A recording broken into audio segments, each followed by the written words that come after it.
नमस्कार। चलिए आज भारत सरकार के अंदर की सत्ता की असली कहानी को समझते हैं, वो भी एक बहुत ही दिलचस्प कहानी के जरिए। हम भारतीय संविधान के अनुच्छेद 72 से लेकर 78 तक को एक राजा और उसके चतुर वजीर की कहानी के रूप में देखेंगे। तो शुरू करते हैं। तो एक समय की बात है, हमारे देश में एक बहुत बड़ा दरबार लगता था। इस दरबार में सत्ता, कर्तव्य और सलाह की एक अनोखी कहानी बुनी जाती थी। और जानते हैं, यही कहानी आज भी हमारे देश के शासन की नींव है। ये कहानी है एक राजा की, उसके वजीर की और उनके दरबार की। तो चलिए सबसे पहले मिलते हैं हमारी कहानी के मुख्य किरदारों से। इन्हें समझना बहुत जरूरी है क्योंकि यही लोग पूरे शासन की धुरी हैं। सबसे पहले है राष्ट्रपति, जो हमारी कहानी के राजा हैं। एक ऐसे राजा जिनका नाम तो बहुत बड़ा है, पर असली ताकत वो नहीं है। और दूसरे हैं प्रधानमंत्री, जो एक बहुत ही चतुर वजीर की तरह है। असली सत्ता की चाबी इन्हीं के हाथ में है। मतलब राजा के पास एक तलवार तो है, पर वो तलवार कब और कैसे चलानी है, इसका फैसला हमेशा वजीर और उसकी मंत्रिमंडली ही करती है। तो कहानी के पहले अध्याय में ये देखते हैं कि हमारे इस राजा के पास आखिर कौन कौन सी शक्तियां हैं और कहाँ उनकी सीमाएं शुरू हो जाती हैं। जरा सोचिए, दरबार लगा है और एक कैदी को लाया जाता है जिसे मौत की सजा मिली है। चारों तरफ से आवाजें आती हैं, महाराज दया कीजिए। संविधान का अनुच्छेद 72 हमारे राजा यानी राष्ट्रपति को दया करने की यही शक्ति देता है। ये उनकी सबसे बड़ी न्यायिक शक्तियों में से एक है।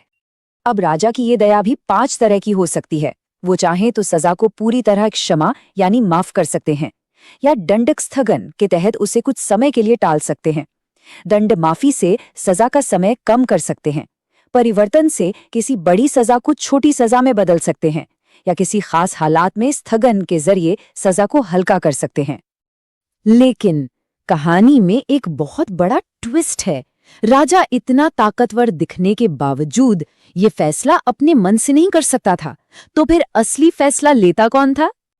और यहीं पर दरबार का एक पुराना और बहुत जरूरी फैसला काम आता है। कहर सिंह बनाम भारत संघ मामले में सुप्रीम कोर्ट ने यह साफ कर दिया था कि राजा दया तो कर सकते हैं, लेकिन ये फैसला हमेशा वजीर और उसकी मंत्री परिषद के सलाह पर ही होगा। राजा तो बस उस फैसले पर अपनी आखिरी मोहर लगाता है। अब कहानी में सामने आता है राज्य का नक्शा। अनुच्छेद 73 राजा के शासन की सीमाएं तय करता है। इसका मतलब है कि राजा पूरे देश पर शासन नहीं कर सकता। उनका अधिकार क्षेत्र सिर्फ उन्हीं मामलों तक है जो संविधान की संघ सूची यानी यूनियन लिस्ट में लिखे हुए हैं। अब आते हैं कहानी के सबसे जरूरी हिस्से पर। चलिए देखते हैं कि कैसे ये पूरा का पूरा सिस्टम सिर्फ वजीर की सलाह पर टिका हुआ है।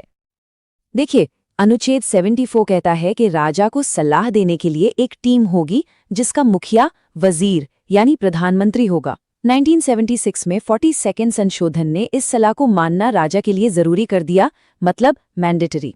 हालांकि 1978 में 44th संशोधन ने राजा को थोड़ी सी छूट दी कि वो सलाह को एक बार फिर से सोचने के लिए वापस भेज सकते हैं, पर अगर वही सलाह दोबारा आ गई तो फिर उसे मानना ही पड़ेगा। और इस पूरी बात को शमशेर सिंह बनाम पंजाब राज्य के मामले में सुप्रीम कोर्ट ने बहुत ही अच्छे से समझाया था। उन्होंने कहा, राष्ट्रपति और राज्यपाल सिर्फ नाम के प्रमुख हैं, असली शक्ति तो मंत्री परिषद में ही है। ये एक लाइन पूरी कहानी का सार है। तो सवाल ये है कि ये वजीर और उनकी टीम बनती कैसे है?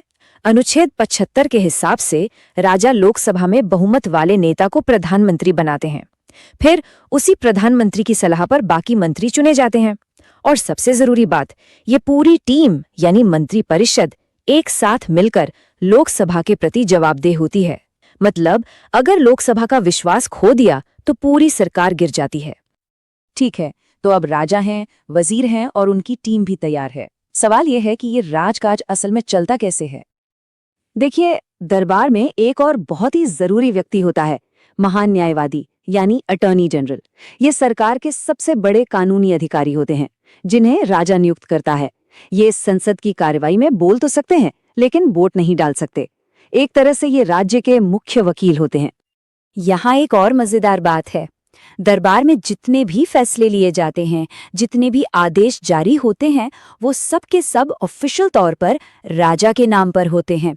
अनुच्छेद 77 यही कहता है, जबकि हम सब जानते हैं कि ये फैसले असल में वजीर और उनकी मंत्री परिषद ही लेती है। और आखिर में आता है अनुच्छेद 78, जो वजीर का कर्तव्य बताता है। प्रधानमंत्री का ये फर्ज है कि वो सरकार के सभी कामों की जानकारी राजा को दें। मतलब प्रधानमंत्री जो है वो राजा और मंत्रिमंडल के बीच एक पुल की तरह काम करते हैं। तो इस पूरी कहानी के बाद हम आते हैं आखिरी फैसले पर, असली शासक कौन है। आइए इस कहानी से जो जरूरी बातें सीखने को मिली हैं उन्हें फटाफट समझ लेते हैं। जो लोग परीक्षाओं की तैयारी कर रहे हैं उनके लिए ये 5 बिंदु सबसे ज्यादा महत्वपूर्ण हैं। अनुच्छेद 72, राष्ट्रपति की क्षमादान शक्ति। अनुच्छेद 74, मंत्रिपरिषद की सलाह जो माननी ही पड़ेगी। अनुच्छेद 75, लोकसभा के प्रति सामूहिक जिम्मेदारी। अनुच्छेद 77, सारे काम राष्ट्रपति के नाम पर। और अनुच्छेद 78, प्रधानमंत्री के कर्तव्य। ये वो मुख्य बातें हैं जिन्हें याद रखना बहुत जरूरी है। तो हमारी कहानी का सार बस एक लाइन में है, राजा नाम का है, असली राज तो वजीर चलाता है। राष्ट्रपति देश के औपचारिक प्रमुख हैं, जबकि प्रधानमंत्री और उनकी मंत्रिपरिषद सरकार के असली कार्यकारी प्रमुख हैं। और अब जाते जाते एक सवाल, अगर राजा सिर्फ औपचारिक है तो क्या होता है जब वजीर जनता के सदन यानी लोकसभा का समर्थन खो देता है? इस सवाल का जवाब हमारी अगली कड़ी में छुपा है, जब हम संसद की शक्तियों के बारे में बात करेंगे।